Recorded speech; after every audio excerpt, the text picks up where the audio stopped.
Semester देते आया हूँ. 5 क्वेश्चंस विल बी देयर. ठीक है, 5 क्वेश्चंस होंगे and each question will be of 10 marks. ठीक है, एंड 5 क्वेश्चंस तो ऑब्वियसली कितने मार्क्स हो गए, it will be of total 50 marks maximum answer, that will be of 50 marks. ठीक है, 5 क्वेश्चंस होंगे and there will not be any internal choice. No internal choice will be given. कोई भी choice नहीं होगा. And let me tell you one thing, यहाँ पे एक एक क्वेश्चन जो है वो it is of 10 marks. 10 marks का क्वेश्चन है यहाँ पे. सो टू बी ऑनेस्ट, ये जो फर्स्ट 2 यूनिट्स हैं, these are the basics of AC machine. These are the basics of AC machine and there is no question as of such के theory question यहाँ पे कुछ हो सकता है. जैसे इंडक्शन मोटर में you can have many theory question. Speed control के बारे में हो सकता है, देखिए ब्रेकिंग के बारे में हो सकता है, कंस्ट्रक्शन वर्किंग के बारे में हो सकता है, टॉर्क स्पीड कैरेक्टरिस्टिक्स के बारे में हो सकता है. तो यहाँ पे ऐसा कुछ थ्योरी क्वेश्चन होता नहीं है. You might have seen there is nothing called as बहुत बड़ा कोई थ्योरी क्वेश्चन यहाँ पे है. ज़्यादा से ज़्यादा जो आपको पूछा जा सकता है that is about the rotating magnetic field के बारे में पूछा जा सकता है. ठीक है, and you can be asked about the pulsating magnetic field. ठीक है, एंड आपको पूछा जा सकता है डिस्ट्रीब्यूटेड वाइंडिंग के बारे में. ठीक है, आपको पूछा जा सकता है शॉर्ट पिच वाइंडिंग के बारे में. ठीक है, and the terms that we have discuss, कौन से टर्म्स हमने डिस्कस किए, क्या क्या टर्म्स की. एक होता है कॉइल स्पैन, एक होता है पोल पिच. पोल पिच क्या होता है, कॉइल स्पैन क्या होता है, कॉर्डिंग एंगल क्या होता है. ठीक है, केपी क्या होता है, what is the significance of KP, how do you define this KP and how do you define this KD. KP क्या होता है, केडी क्या होता है, ये सारी चीज़ें आप देखोगे. ठीक है, एंड यहाँ पे यू कैन एक्सपेक्ट क्वेश्चन जो आपको लगेगा ये तो 10 मार्क्स का क्वेश्चन है. सिंपली अगर मान लो कि 5th क्वेश्चन में for asked to calculate KP, just tell me one thing, how much time it will take you to calculate this KP. KP calculate करने में कितना टाइम लगेगा. If you are asked to calculate KP, calculate करने के लिए बोला गया, how much time it will take. If you have the proper understanding of the question, अगर आपको क्वेश्चन समझ में आ गया, to calculate this KP hardly it will take 30 seconds. Hello, So 1 minute. Sorry, So 1-2 minute. ज़्यादा time, ये ज़्यादा time नहीं लगेगा. Because what is expression of KP, KP is nothing but cos of alpha by 2. बस आपको यहाँ ये पता होना चाहिए कि what is this alpha from the question that is given. How do you decode this alpha, that is what is given. Definitely be solving questions. आज एक क्लास है, नेक्स्ट एक और क्लास आने वाला है. And I see to it कि today afternoon 2:30 you people are free. I'll see to it if you can discuss few questions, because I am not setting the question paper, so I have no idea.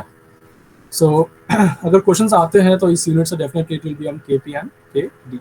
And KD भी अगर आपको calculate कर रहा हो, hardly it will take again 1 minute. What is the expression of KD, sine of Q gamma by 2 divided by Q sine gamma by 2. It is not q, it is gamma by 2. These are the expressions. ये दो expressions हैं. ठीक है, and there is something called as, चलो मैं एक और चीज़ बताता हूँ यहाँ पे. There is something called as KW. एक चीज़ होता है KW, winding factor. KP आपको पता है पिच फैक्टर, KW होता है distribution factor. And then what is this KW, winding factor क्या होता है. Any idea what is this winding factor. Question आपको दिया होगा, वहां पे ना आपको केपी पूछा जाएगा ना वहां आपको केडी पूछा जाएगा. Simply you will ask to calculate the winding factor. तो जब वाइंडिंग फैक्टर पूछा जाएगा, what is that you will calculate, what is that you will calculate in case of winding factor. Any idea. So ध्यान से सुने इस चीज को. What is winding factor. Winding factor कुछ भी नहीं है, it is the product of KP and KD. KP और केडी का जो प्रोडक्ट होता है वही होता है आपका winding factor. Is this clear. Yes sir. Okay, अगर आपको क्वेश्चन में पूछा जाता है calculate the winding factor, there should not be any confusion कि यार वाइंडिंग फैक्टर तो हमको पता नहीं है. वाइंडिंग फैक्टर कुछ भी नहीं है, दोनों का प्रोडक्ट जो होता है that is nothing but the winding factor. And this is the factor by which the EMF is getting reduced. कब, जब हम केपी कहाँ मिलता है, जब भी आप शॉर्ट पिच वाइंडिंग यूज करोगे. एंड केडी कहाँ मिलता है, जब भी आप डिस्ट्रीब्यूटेड वाइंडिंग यूज करोगे. Distributed winding, nothing but if I'm using a short pitch distributed winding, I will be getting a factor by which the EMF is getting reduced. And what is that factor? That factor is nothing but the winding factor. Is this clear? Because KP is a factor by which the EMF is getting reduced, and KD is also the factor by which the EMF is getting reduced. So when I use a short pitch distributed winding, obviously induced EMF will be getting reduced, and the factor by which it is getting reduced is called as the KW. That is nothing but the winding factor. So अगर आपको इस 2 units अगर question आता है, so that will be on KP KD winding factor. बस इन्हीं ज़्यादा, इससे ज़्यादा कुछ नहीं आएगा. ठीक है, so question paper will be very easy. Easy in a sense कि कम टॉपिक्स आपको पढ़ने के लिए, बहुत ज़्यादा कुछ है नहीं यहाँ पे आपको पढ़ने के लिए, because it is just basics of AC machine. So let me tell you one thing, please make sure that you score maximum in your first midterm. I want you people to score at least minimum 45 out of 50. Minimum 45 तो आना चाहिए out of 50. Let me tell you one thing, यहाँ पे जब आप questions लिखते हैं तो बहुत लोग एकदम लीजरली, एकदम रेकलेसली लिखते हैं कि थ्योरी क्वेश्चन है तो ठीक है 4 पॉइंट लिख दिया, खत्म कर दिया, ठीक है. सो राइट अ पेपर की जिस तरीके से आपको अच्छे मार्क्स मिले, ठीक है. So at least you should get 45, minimum 45 marks आने चाहिए, maximum 50 you can score easily. Because what happens in second midterm is, second midterm में it will be tough in a sense, I'll make sure कि चीजें आपको tough ना लगे, but the content that you'll be studying is थोड़ा ज्यादा letter पढ़ोगे, ठीक है. पढ़ोगे सिंगल फेज इंडक्शन मोटर, दो this will be a small topic. Single phase induction motor is minimal, एकदम छोटा सा टॉपिक है. एंड उसके बाद में you'll be studying about the synchronous machine. So it will be, यहाँ पे कवरेज बहुत ज़्यादा होगा, तो it will be easy to score maths में. आप देखिए कि अच्छे मार्क्स स्कोर करें, एंड डोंट बी केयरलेस कि ठीक है देख लेंगे कर लेंगे, ठीक है. प्लीज़ थोड़ा जब भी आप पेपर लिख रहे हो तो थोड़ा केयरफुली अच्छे से उसको प्रेजेंट करें. Presentation is also very important. Let me tell you one thing, if 2 papers are given to you, वो एकदम कचरे की तरह है, ठीक है, और एक जो है इट इज़ वेल मैनर्ड, अच्छे से प्रॉपरली ऑर्गेनाइज तरीके से लिखा हुआ है. So obviously you will show interest while reading the paper which is properly organised and managed, ठीक है. तो उस तरीके से थोड़ा ध्यान दें. बस पेपर अगर अच्छा नहीं है तो हमारा इंटरेस्ट भी नहीं जाता है कि ठीक है हम देख रहे हैं कुछ करें. So accordingly will be given marks. So I am telling you this because this actually doesn't matter कि अच्छा था, बट लास्ट टाइम मैंने देखा है बहुत लोगों ने बहुत बुरी तरीके से पेपर को प्रेजेंट किया था, इसलिए बता रहा हूँ this point. So let me quickly recall few points और उसके बाद में भी सेम फ्यू न्यूमेरिकल्स, ठीक है.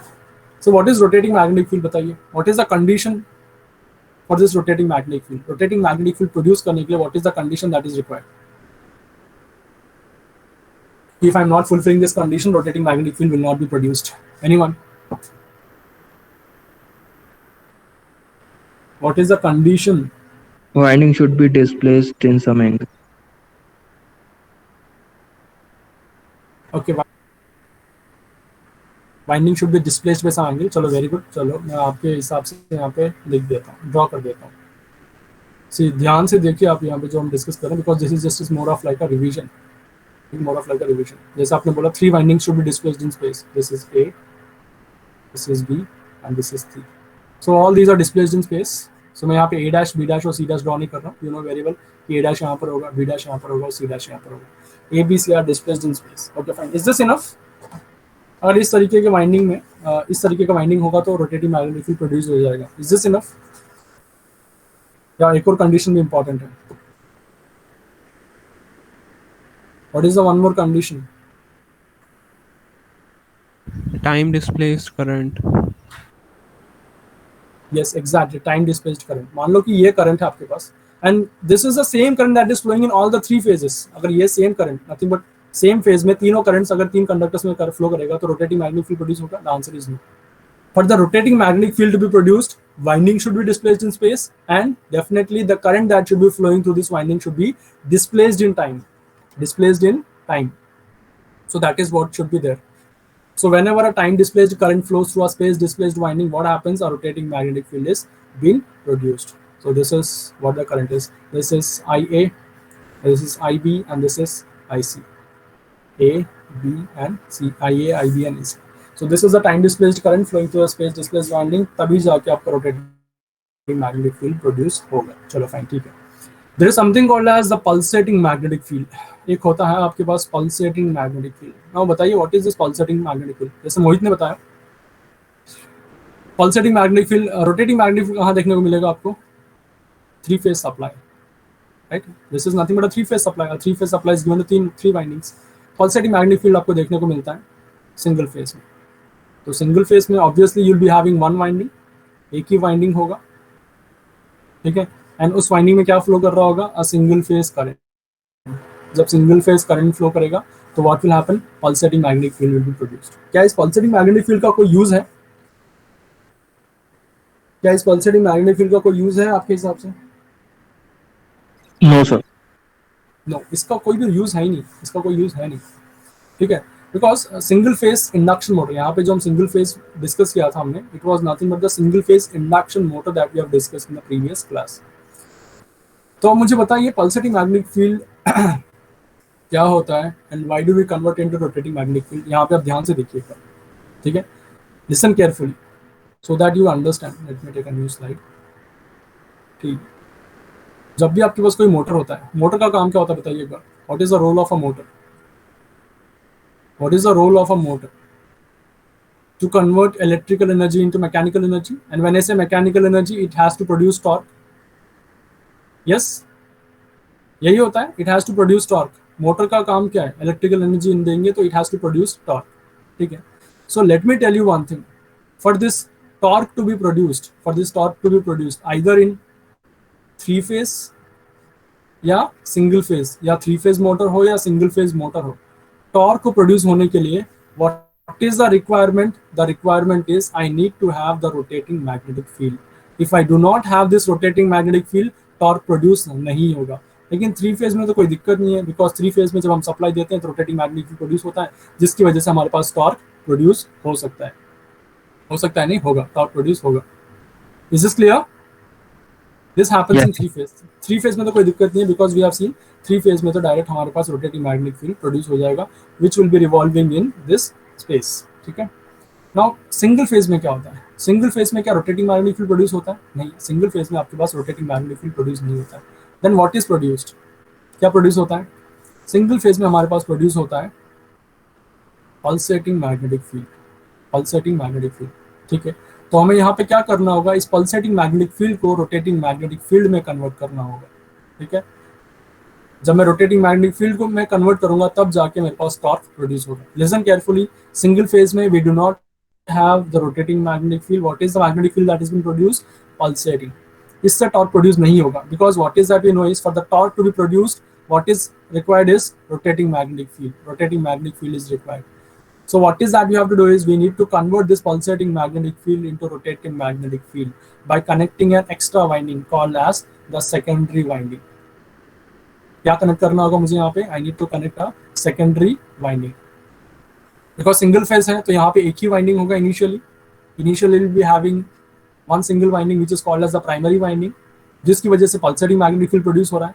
Now इस pulsating को rotating में convert करने के लिए I need to insert one extra winding which is called as the secondary winding. Now because of the interaction between the flux of primary and secondary, rotating magnetic field will be produced. And when I have the rotating magnetic field, the torque will be produced. Is this point clear? Yes, sir. Hello. Okay. So yeah, you have already seen this video, but मैं चाहता हूँ फिर से बहुत quickly एक बार देखें and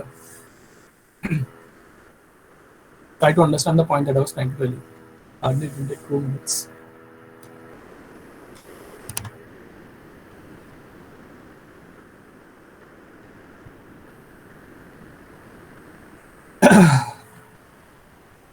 So normally what is that we expect the magnetic field to be rotating. This is called as rotating magnetic field. North and south pole इस तरीके से rotate करना चाहिए।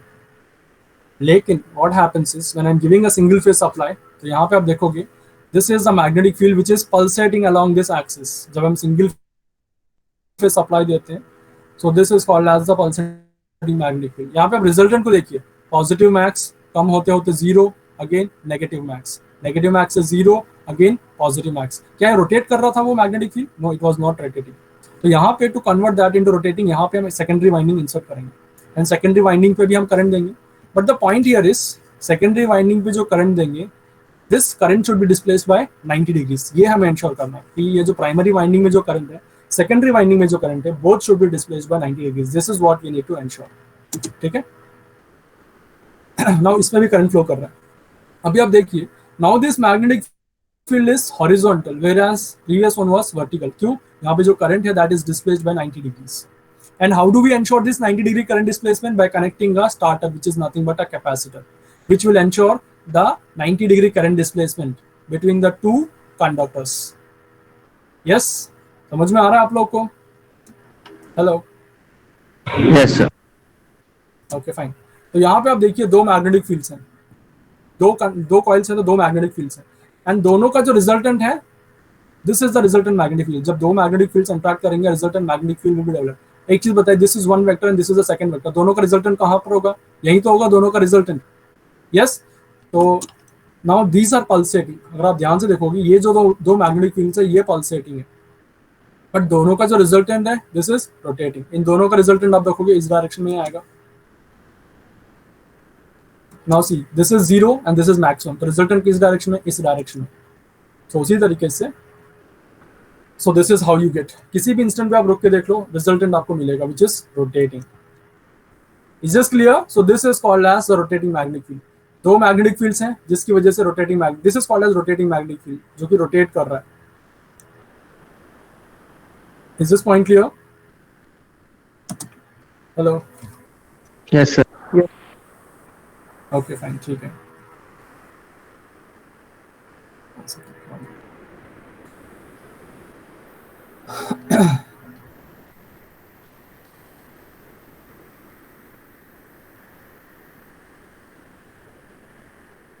ओके, तो इस तरीके से हम पल्सेटिंग मैग्नेटिक फील्ड को रोटेटिंग मैग्नेटिक फील्ड में कन्वर्ट करते हैं। ठीक है, तो ये हो गया सी फेस और सिंगल फेस के बारे में।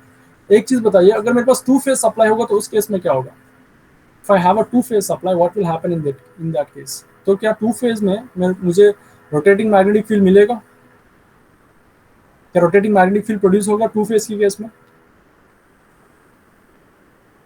थ्री फेज में तो हमें पता है कि it will produce rotating magnetic field. Single phase में इट वाज क्लियर कि it will produce pulsating magnetic field which has to be converted into rotating magnetic field using your secondary winding. ये हमको पता चल गया।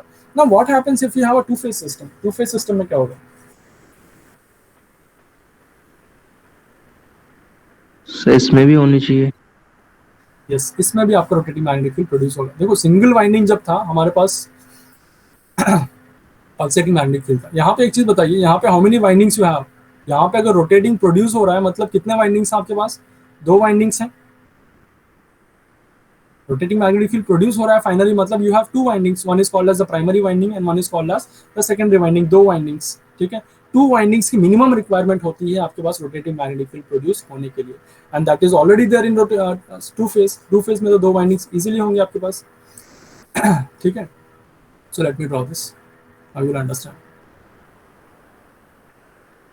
This is A and this is A dash, A and A dash. This is B and this is B dash. Okay. Now अभी हम इस पे क्या देंगे? टू फेज अप्लाई देंगे। चलो let me define the polarities also. Let me take this as a dot and this as a cross, dot and a cross. Just focus on this conductors A and A dash. A और A dash पे focus करके बताइए इन दोनों की वजह से जो current flow कर रहा है, this is cross and this is dot, because of these two currents result in magnetic field किस डायरेक्शन में होगा? Nothing but magnetic field produce because of these two conductors A और ए डैश की वजह से जो मैग्नेटिक फील्ड प्रोड्यूस होगा किस डायरेक्शन में होगा? This is a cross. Curl your right hand fingers, cross and dot. अब मुझे बताया आपका थंब किस डायरेक्शन में पॉइंट आउट कर रहा है, राइट या left? So right. This is a cross and this is a dot. Yes, जब अपने राइट हैंड फिंगर्स को आप कर्ल करोगे क्रॉस और डॉट में, तो आपका जो थंब जो होगा that will B pointing towards your right. ठीक है, एंड नाउ बी और बी डैश पे फोकस करें। This is cross and this is dot, cross and dot, curl your fingers, cross and dot, right hand fingers. अब मुझे बताइए आपका thumb किस डायरेक्शन पॉइंट आउट कर रहा है, अपवर्ड्स या डाउनवर्ड्स? अपवर्ड्स या downward? Yes, it is pointing upwards, it is pointing upwards. अच्छा, एक चीज बताइए, आपका जो टू फेज सिस्टम है, isn't it looking like a single phase system with secondary winding? बताइए एक बार, आपका जो टू फेज सिस्टम है यहाँ पे isn't it looking like a single phase system with primary and secondary? Yes, sir. Yes, वैसा ही दिख रहा है राइट, जो हमने यहाँ पे देखा था। रोटेटिंग मैग्नेटिक फील्ड कब प्रोड्यूस कर रहा है? When we have the two windings which are displaced by 90 degrees. ठीक है, and the resultant magnetic field is also, इन दोनों का जो मैग्नेटिक फील्ड था 90 डिस्प्लेस्ड था, तो जिसकी वजह से रिजल्टेंट आ रहा था वो रोटेटिंग मैग्नेटिक फील्ड था। तो this is similar to that of a single phase when I have two windings, primary and secondary. ठीक है, अब एक चीज मुझे बताइए, सिंगल फेज की, टू फेज की अगर मैं बात करता हूँ, what would be the time displacement between the currents? Time displacement कितना होगा करंट्स के बीच में? जैसे हम थ्री फेज की बात करते हैं, currents are displaced by 120 degrees, उसी तरीके से टू फेज में करंट डिस्प्लेसमेंट कितना होना चाहिए? Current displacement what would be the current displacement between the conductors A and B? So Current 90. displacement, yes, it has to be 90 degrees. Basics में पढ़ा होगा आपने, basics of AC circuit analysis में आप लोगों ने पढ़ा होगा, right? Single phase, two phase and three phase. So if this is a, this has to be your B, which is exactly displaced by 90 degrees. ये आपका 90 degrees displaced है. Okay, so this is nothing but your IA current and this is nothing but your IB current. ये IA current है और ये IB current है आपका.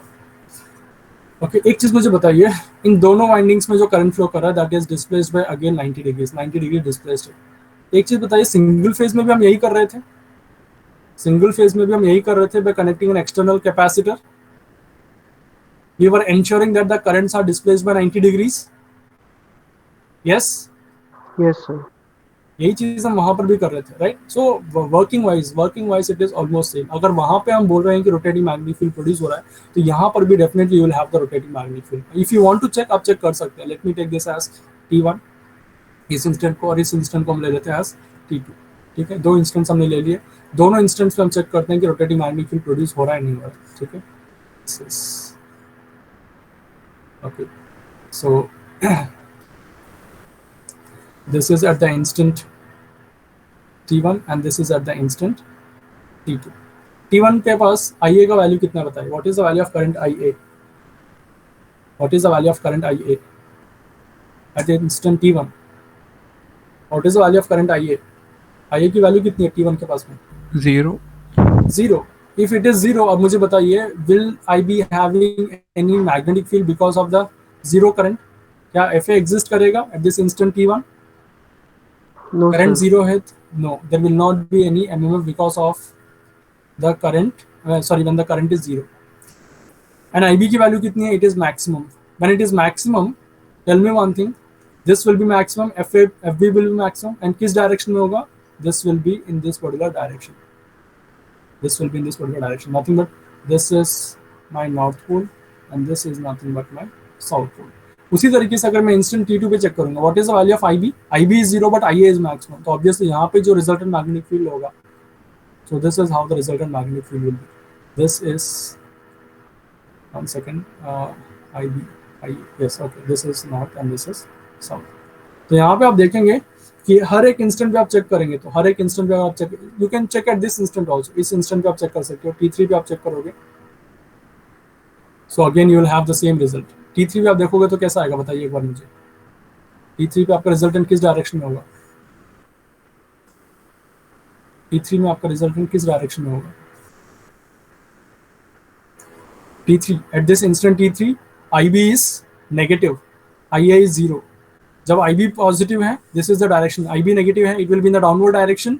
Yes, downward direction में होगा. Yes, sir.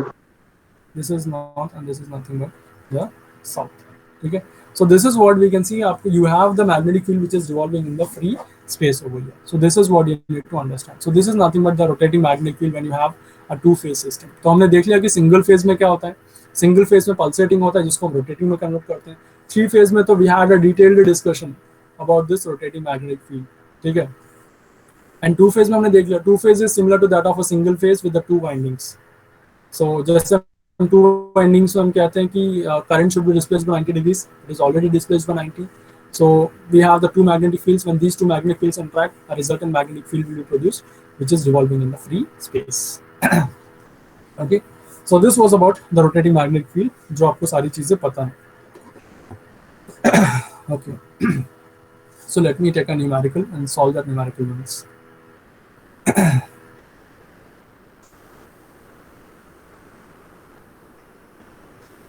Okay, एक numerical देखते हैं हम यहाँ पे.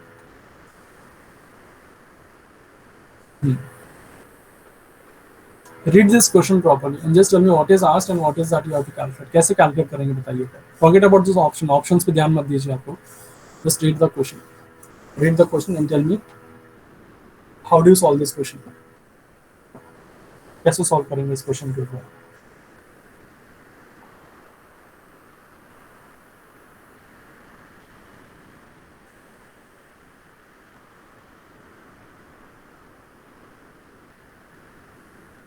व्हाट इज आस्क्ड, क्या पूछा गया है? Winding factor. अच्छा एक चीज बताइए, वाइंडिंग फैक्टर क्या होता है? पहली बात, what is winding factor? Winding factor is nothing but your KW. So how do you calculate this winding factor? How do you KPKD calculate? Find कर। Yes, very good. So indirectly is asking कि आप KP KD calculate करें, उन दोनों का product करें, तो जिसकी वजह से वाइंडिंग फैक्टर हमको मिलेगा. 1 सेकंड. अच्छा, KP KD कैसे कैलकुलेट करेंगे? क्या इन्फॉर्मेशन है आपके पास यहाँ पे KP KD कैलकुलेट करने के लिए? क्या आप सॉल्व कर सकते हो कोई? सर 6 पोल स्लॉट है. पर पोल पर फेज निकालना। Yes, okay fine, very good. So will see one step by step देखते हैं. देखो इस क्वेश्चन को आपको सॉल्व करने के लिए हार्डली इट विल टेक 1 या 2 मिनट्स. ठीक है, अगर आपको क्वेश्चन प्रॉपर्ली समझ में आ गया तो. ठीक है, so I will be breaking down each and every term that is given in the question, and then we'll see how to solve this kind of questions. 6 pole alternator with 36 slots. कितने phase system है? It is a 2-phase distributed winding. It is a 2-phase distributed winding, and the coil is short pitched by 1 slot. आपका जो coil है that is short pitched by 1 slot.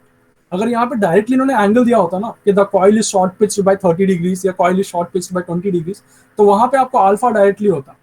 If because जो angle वो जो है that is nothing but the alpha, तो वहां से आप डायरेक्टली आप कैलकुलेट कर लेते KP is equal to cos of alpha by 2, तो वहां से आपको KP मिल जाता directly.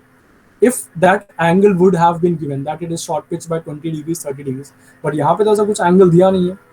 But you need to understand this question and you need to get this values of alpha. ठीक है, कैसे यहाँ पे देखिए एक बार. क्वेश्चन देख लिया आप लोगों ने. 6 पोल स्ट्रक्चर है with 36 slots and two phase system है. ठीक है, फर्स्ट लाइन आप ध्यान रखिए because I am changing this slide now. 6 pole 36 slots and two phase distributed winding. Distributed winding. अच्छा एक और चीज यहाँ पे आप ध्यान दीजिए. अगर ये लोग बोलते नहीं ना कि यहाँ पे डिस्ट्रीब्यूटेड वाइंडिंग है, if they don't say that it is a distributed winding, अगर if they say that it is a two phase concentrated winding, not concentrate, चलो इसको डिस्ट्रीब्यूटेड रहने दो. If they say that the coil is अगर not short pitch, यहाँ पे full pitch अगर दिया होता है ना, तो वहां पे आपको KP कैलकुलेट करने की जरूरत नहीं है. KP कैलकुलेट करने की जरूरत नहीं है if it is a full pitch. Is that clear? वहां पे सिर्फ आप KD कैलकुलेट करेंगे and that itself will be your winding factor. क्यों? फुल पिच में KP की वैल्यू कितनी होगी बताइए? फुल पिच में KP की वैल्यू कितनी होगी? 1. Yes, it will be equivalent to 1 because cos of alpha by 2 is nothing but your KP, right? अगर फुल पिच है तो वहां पे अल्फा की वैल्यू कितनी हो जाएगी? अल्फा की वैल्यू हो जाएगी 0, and when alpha is equal to 0 this will be equivalent to 1. cos of 0 is equivalent to 1, तो उस केस में वाइंडिंग फैक्टर और डिस्ट्रीब्यूशन फैक्टर ही रहेगा वहां पे. ठीक है, so fine. So let us see how to solve this question.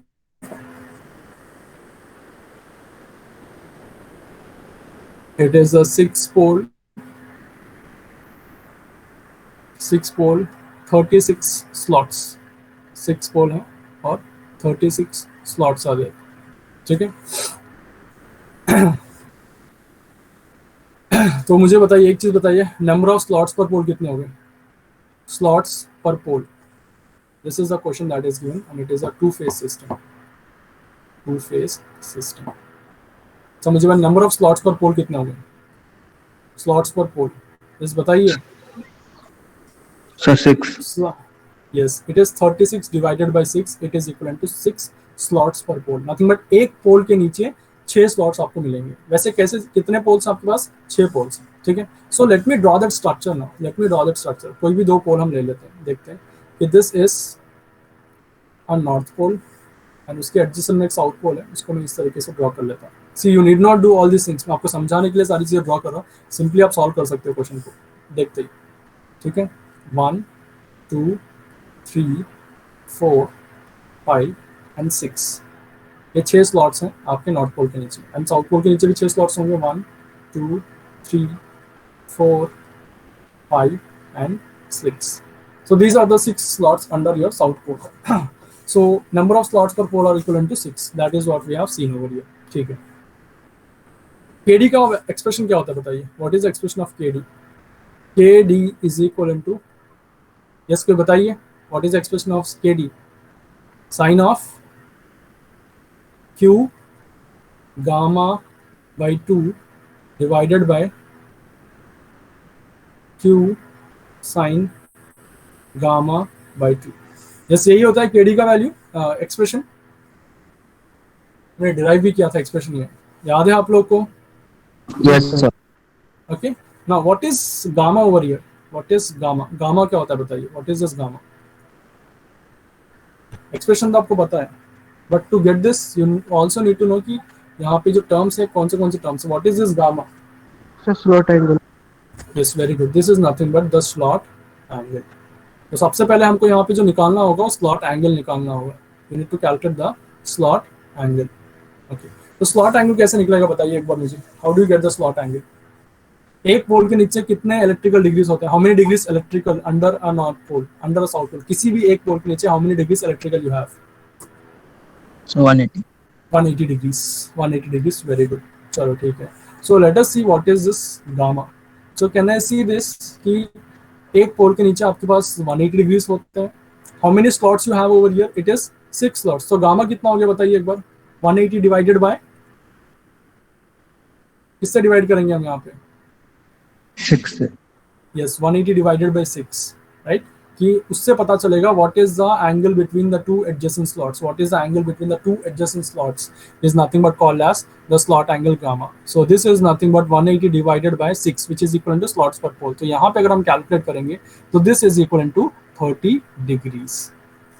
समझ में आ रहा है बताइए एक बार? So Yes, is this point clear? How do you calculate this slot angle? Slot angle is nothing but 180 divided by slots per pole. 180 divided by slots per pole is equivalent to my slot angle. Okay, fine. ठीक है. So what is the slot angle? Slot angle is nothing but the angle between the two adjacent slots. Angle between the two adjacent slots. ठीक है. तो यहाँ पे आपको एक चीज प्रॉपरली ध्यान देना है, तो वो आप ध्यान दीजिए। यहाँ पे मैं मान लेता हूँ this is my slot number 1, this is my slot number 1, ठीक है। 2, 3, 4, 5, 6, 7, 8, 9, 10, 11 and 12. Okay, so these are my slot numbering जो मैंने दे दिया है यहाँ पे। 1 और 2 के बीच में कितना डिफरेंस होगा? 1 और 2 के बीच में एंगल कितना होगा बताइए? 1 और 2 के बीच में एंगल कितना होगा? स्लॉट एंगल 30 है, मतलब इन दोनों के बीच का एंगल कितना होना चाहिए? अगर यहाँ पे दो वाइंडिंग्स है 1 और 2 में, तो इन दोनों के बीच का एंगल कितना होना चाहिए? This is equal to 30। Yes, Yes, Yes. sir. Okay. 1 और 2 के बीच का जो एंगल है that is equal to 30 degrees. ठीक है, अब मुझे बताइए 1 और 6 के बीच का एंगल कितना है? 1 और 6 के बीच का एंगल कितना है? 1 और 6 के बीच का angle, 1 and the slot number 6, 180 degree. 180 degree. ध्यान से देख के बताइए 1 और 6 के बीच का एंगल 30 30 30 30 30 कितना हो गया? Is it 180? So 150. It is 150 degrees. It is 150 degrees. ठीक है, इट इज 150 डिग्रीज। ठीक है, इसको आप ध्यान में रखें क्योंकि मैं बताता हूँ कि फुल पिच और शॉर्ट पिच में क्या डिफरेंस है, आपको पता चल जाएगा। ठीक है, ओके फाइन। फाइन, तो गामा हमने कैलकुलेट कर लिया, गामा हमको मिल गया 30 डिग्रीज। गामा हमको मिल गया 30 degrees. Now what is this Q? Q क्या होता है बताइए? Q is nothing but the number of slots. Number of slots मैंने बताया था आपको उस टाइम पे, लेकिन what are this number of slots? कौन से नंबर ऑफ स्लॉट्स हैं? इफ यू रिमेंबर वहाँ पे क्यू जो था 3 था, एंड व्हाट वाज दैट 3? 3 को हमने बोला था that is the number of slots. And what are this number of slots is, it is not exactly 36। यहाँ पे 36 दिया तो हम 36 यूज नहीं करेंगे यहाँ पे। It is the number of slots per pole. Number of slots per पोल कितने हैं बताइए? 6. Slots per pole slots per pole are 6 पर face is the value of Q. अब मुझे बताइए वैल्यू ऑफ क्यू कितना है यहाँ पे? 3. Yes, it is slots per पोल हमको पता है 6 डिवाइडेड बाय द फेस। कितने फेस सिस्टम है? It is a 2 phase system. If it was a 3 phase system it will be divided by 3। So this Q is equal to 6 divided by 2, this is equal to 3। इसका मतलब क्या है? Slots per pole पर face का मतलब यहाँ पे आपके पास 6 स्लॉट्स हैं, उसमें से 3 स्लॉट्स हम एक फेस को दे रहे हैं for suppose phase number A, and बाकी जो 3 स्लॉट्स है वो हम दे रहे हैं फेज नंबर बी के लिए। समझ में आ रहा है? 6 स्लॉट्स में से हम यहाँ पे इस तरीके से एलोकेट कर रहे हैं कि 3 स्लॉट जो है फेज ए के लिए होंगे एंड बाकी जो 3 स्लॉट्स होंगे वो फेज बी के लिए होंगे। Is this clear? Yes, sir. Okay fine. तो अभी आप मुझे बताइए आपके पास क्यू मिल गया या नहीं मिला यहाँ पे? Do you have the value of Q? Q की वैल्यू आपके पास अवेलेबल है and you also have the value of gamma. You also have the value of gamma. अब मुझे बताइए can you calculate this KD और नॉट? केडी कैलकुलेट कर सकते हैं या नहीं? Yes, sir. Hello, yes KD you can directly calculate. देखो हमने इतना सब कुछ डिस्कशन किया, we discussing about this 5 minutes, लेकिन डायरेक्टली आप देख सकते हो क्यू कितना, गामा कैसा है। Gamma is nothing but 180 divided by slots per pole. Slots per pole 6 है, 180 divided by 6 it is equal to 30 degrees. अच्छा, number of slots per pole 6 divided by 2 it is equal to 3। KD calculate करने में hardly it will take 30 seconds of. Though we are discussing this much, आपको सब कुछ draw करने की जरूरत नहीं, for the sake of understanding I am drawing all this things. So to calculate this KD hardly it will take 30 seconds. Is this clear? Provided you understand each and every term कि gamma क्या है और Q क्या है। Q is nothing but number of slots. कहाँ के number of slots? Under a pole per phase. जो slots हम एलोकेट करते हैं that is nothing but number of slots per pole per phase. So if you do this you can calculate your KD easily. Okay, लेकिन हमको पूछा क्या क्या है? वाइंडिंग फैक्टर पूछा गया। वाइंडिंग फैक्टर के लिए एक और टर्म क्या कैलकुलेट करना है मुझे? वाइंडिंग फैक्टर के लिए एक और टर्म क्या कैलकुलेट करना है मुझे बताइए? Chorded angle. Cording angle. Yes, cording angle होगा तभी जाके मेरे पास पिच फैक्टर जो है मैं कैलकुलेट कर पाऊंगा।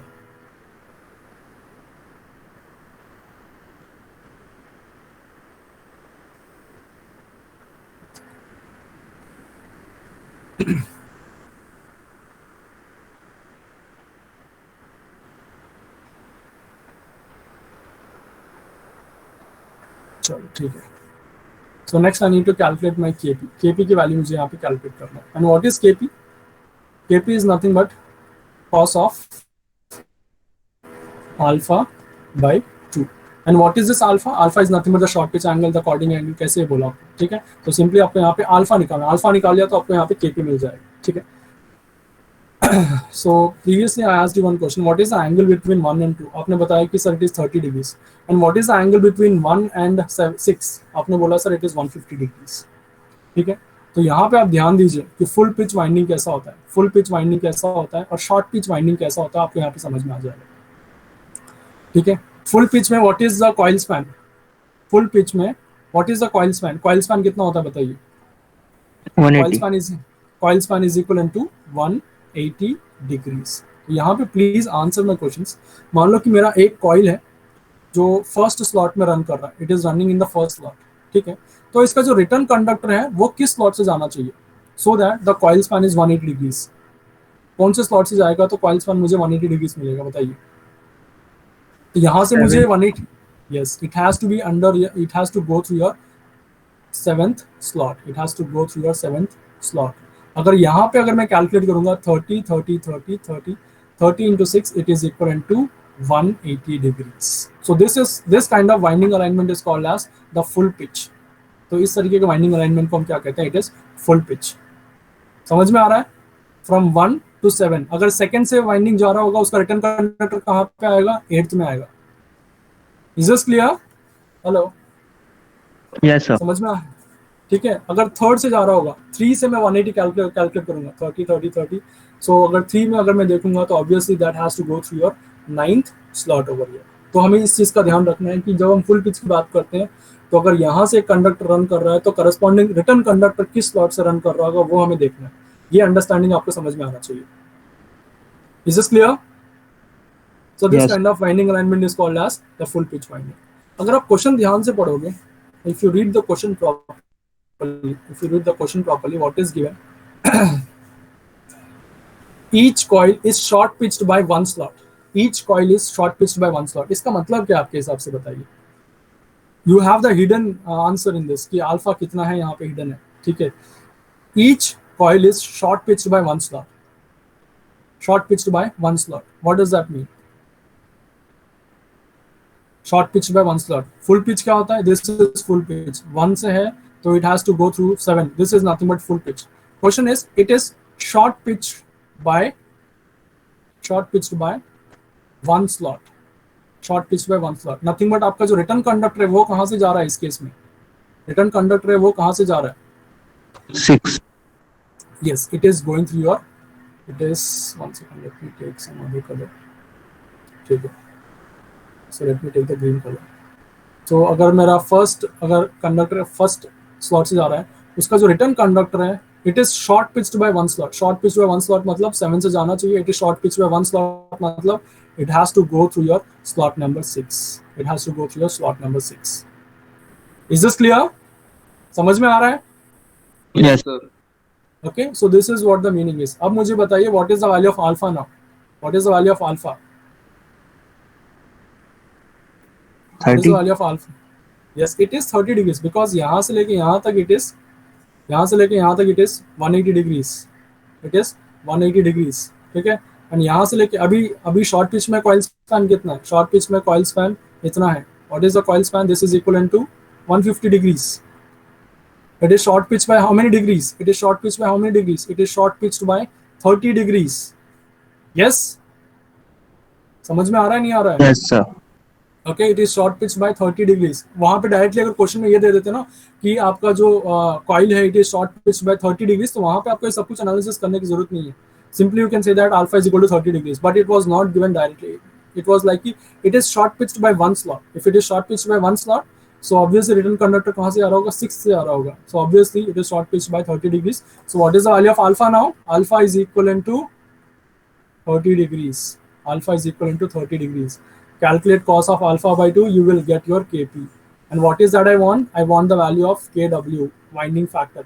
The winding factor is equivalent to the product of the pitch factor and the distribution factor, जो कि हमने कैलकुलेट किया है. डिस्ट्रीब्यूशन फैक्टर तो आपने देख लिया. डिस्ट्रीब्यूशन फैक्टर दो यहाँ पे देखने में आपने एक्सप्रेशन बड़ा लग रहा है लेकिन कुछ भी नहीं है इसमें. Slot angle very easy, 180 divided by slots per pole. And what is Q? Q is nothing but number of slots per pole per phase. Slots per पोल हमने कैलकुलेट कर लिया already, 6 divided by number of phases 2, it is 3. Simply dump all this values here, you will get the value of KD. And KP कैसे calculate करना आपने देख लिया यहाँ पे. इस तरीके से calculate your KP. The product of these two will be giving the winding factor. Is this clear? Hello. Yes, sir. So next lecture आपका 9:40 से ही है ना? Yes, sir. Okay, fine. 1 second. Let me quickly wind this. मैं आपको quickly एक बार इसको खत्म कर देता हूँ. देखो, what is the EMF induced in a transformer? Transformer में जो EMF induced होता है वो कितना होता है?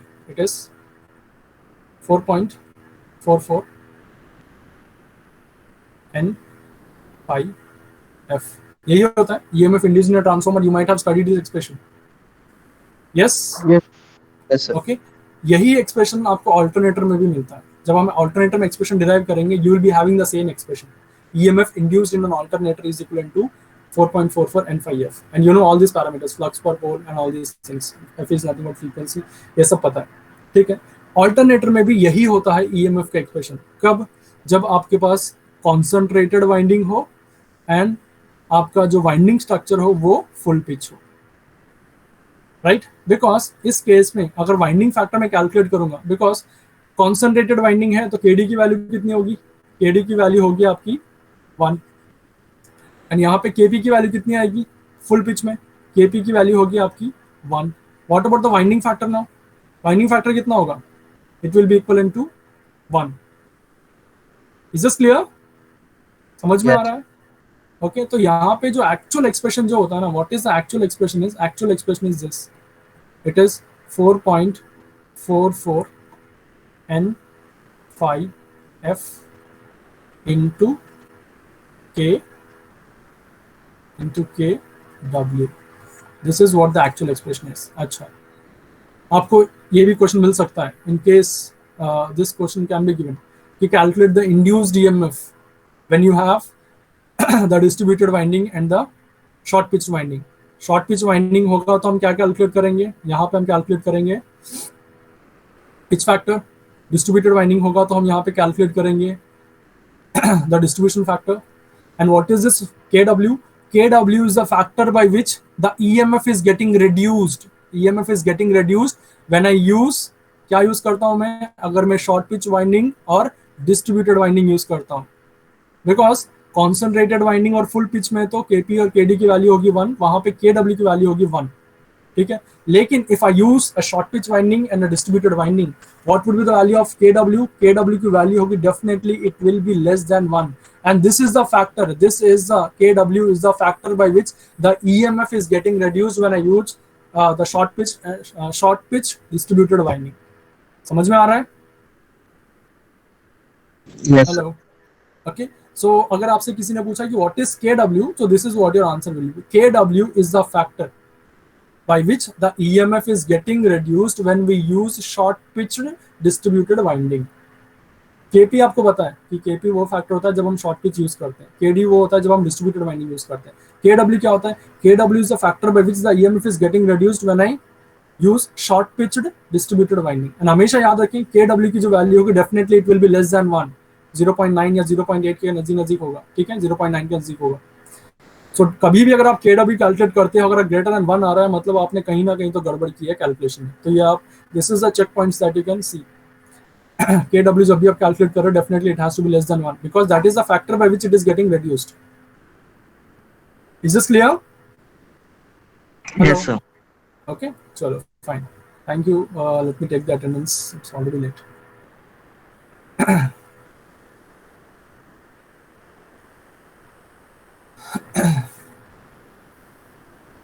आपको समझ में आया क्वेश्चन कैसे सॉल्व करना है?